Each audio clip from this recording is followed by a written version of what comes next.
People adore Tommy Shelby from Peaky Blinders. He's a reserved and introverted figure, yet possesses an extraordinary charm. While emulating Tommy entirely might not be advisable, there are 7 habits you can adopt from him that will help you garner more respect from those around you. Despite Peaky Blinders being a fictional series, the psychological insights shared in today's video are applicable in real life too. Habit number 1. Have slow, relaxed movements. One of the first things you'll notice about Tommy is his calm, deliberate movements. Outside of physical confrontations, he's hardly ever seen hurrying. Take a moment to observe how Tommy moves. His slow pace conveys a sense of superiority, as if he's unfazed by intimidation. This approach, when you move slowly and with ease in situations that would normally cause stress, indicates you're neither afraid nor feeling the pressure. Habit number 2. Hold eye contact, even during conflict.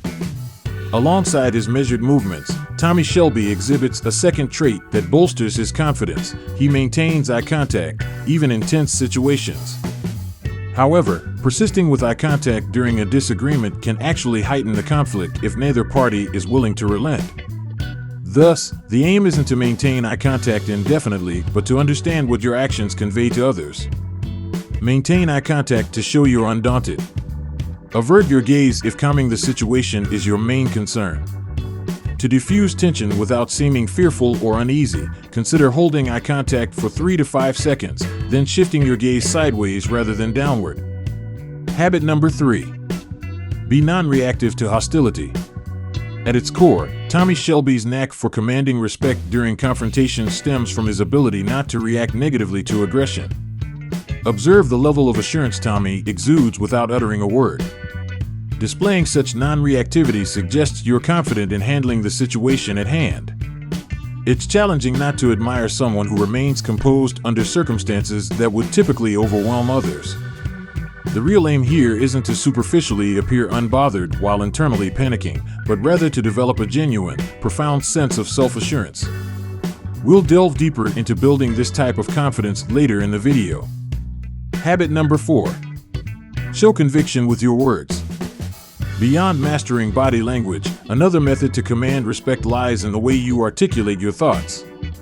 When Tommy Shelby speaks, the immediate standout is his choice of words, reflecting a strong sense of determination. Particularly noticeable is how he talks about future endeavors. He doesn't frame his ambitions as hopes or desires, but as certainties.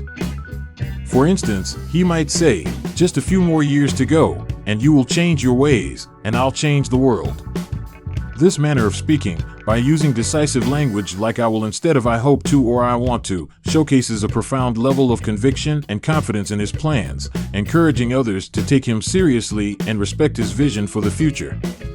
Habit number 5. Show conviction with your tone. In addition to the words you choose, conveying conviction can also be significantly influenced by your tone. A common mistake many make is ending their statements with an upward inflection, which inadvertently transforms assertions into questions, conveying a sense of uncertainty. To truly demonstrate conviction through your tone, aim to conclude your statements with a downward inflection. This approach ensures your statements are perceived as confident and definitive, reinforcing the strength and credibility of your communication. Habit number 6. Speak slowly and use pauses between words.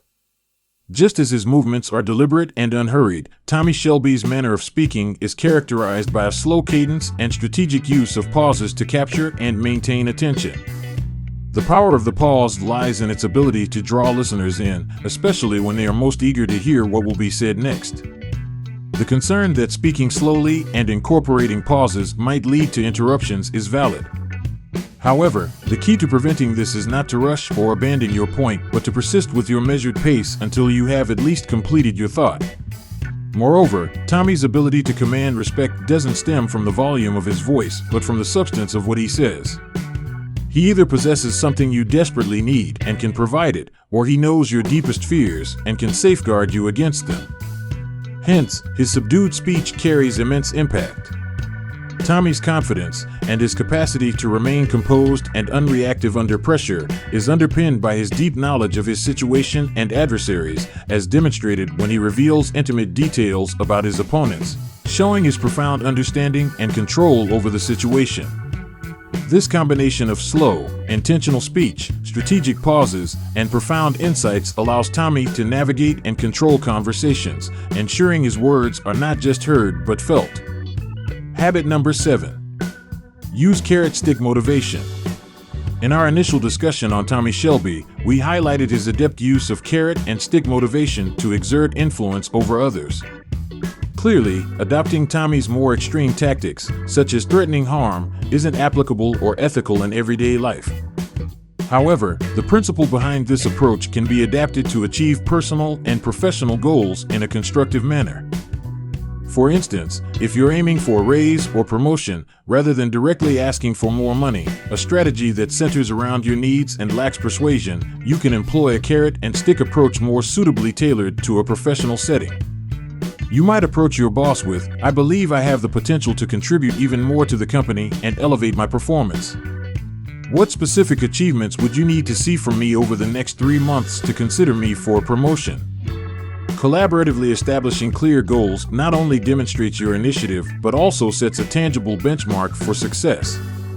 Concurrently, preparing yourself with alternative job offers serves as your stick, a leverage point to negotiate a better position should your current employer not recognize your value as anticipated. This approach avoids unethical manipulation, focusing instead on mutual benefit and clear communication. Building the confidence to implement such strategies might seem daunting, yet it's more attainable than one might assume. Confidence can significantly increase in a matter of weeks with the right approach. Remember, the essence of gaining influence and building confidence doesn't lie in mimicking actions blindly, but understanding the principles behind them and applying them judiciously in our lives. We're eager to hear your thoughts and experiences. Have you tried implementing any of these techniques in your own life? How have they worked out for you? Your insights and stories are valuable, not just to us, but to our community as well. And if you haven't already, make sure to subscribe to Step Ahead. Thanks for watching.